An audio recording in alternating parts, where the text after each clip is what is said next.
प्रिय छात्रों नमस्कार। आपका ओम ए टू जेड क्लासेस में स्वागत है।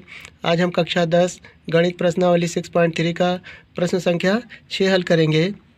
प्रश्न इस तरह है, 6.37 में यदि त्रिभुज ABE सर्वांगसम होगा, त्रिभुज ACD है, तो दर्शाइए कि त्रिभुज ADE समरूप त्रिभुज ABC है।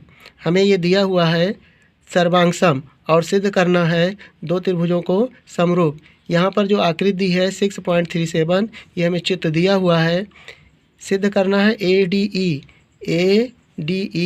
समरूप होगा ABC, यानी छोटा त्रिभुज बड़े त्रिभुज के समरूप होगा, ये हमें सिद्ध करना है। और हमें दिया है ABE और दिया है ACD, यह हमें सर्वांगसम दिया हुआ है। इसकी सहायता से हम ये समरूप सिद्ध करेंगे। तो सबसे पहले हम इसको चित्र बना लेते हैं। यहाँ पर दिया हुआ चित्र बना लिया गया है और हमें सिद्ध करना है प्रश्न 6 का, सिद्ध करना है त्रिभुज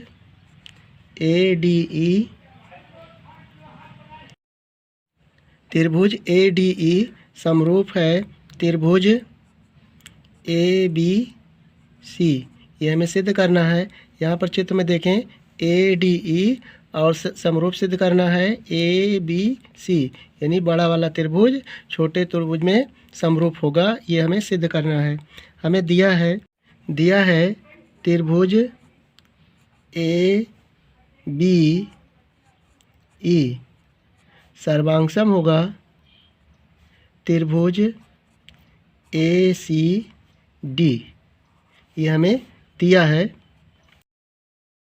त्रिभुज ABE, देखें ABE ये त्रिभुज, और त्रिभुज ACD, A और C और D, ACD ये सर्वांगसम है। अर्थात कोण A के बराबर कोण A है, B के बराबर कोण C है और E के बराबर कोण D है।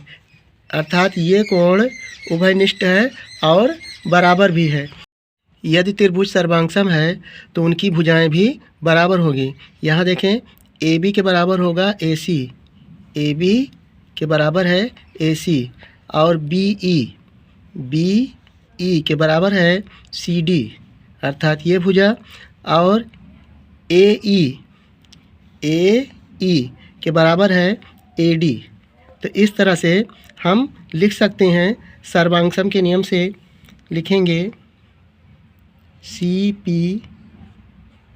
CT द्वारा।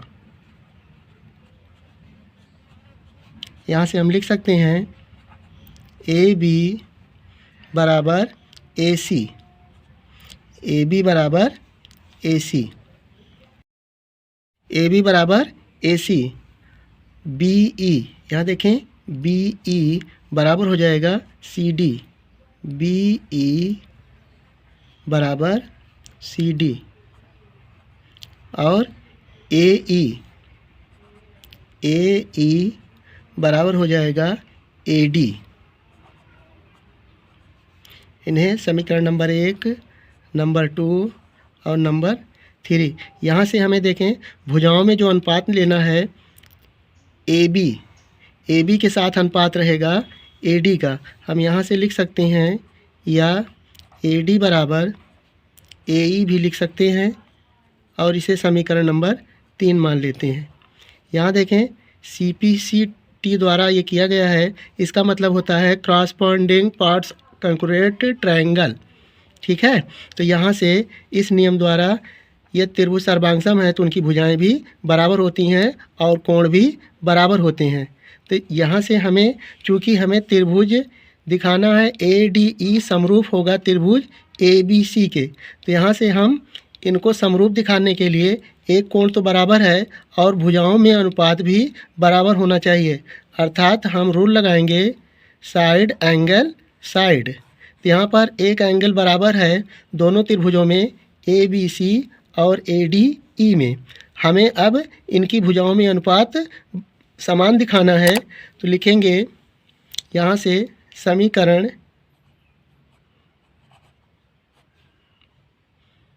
3 को समीकरण 1 से भाग कर देंगे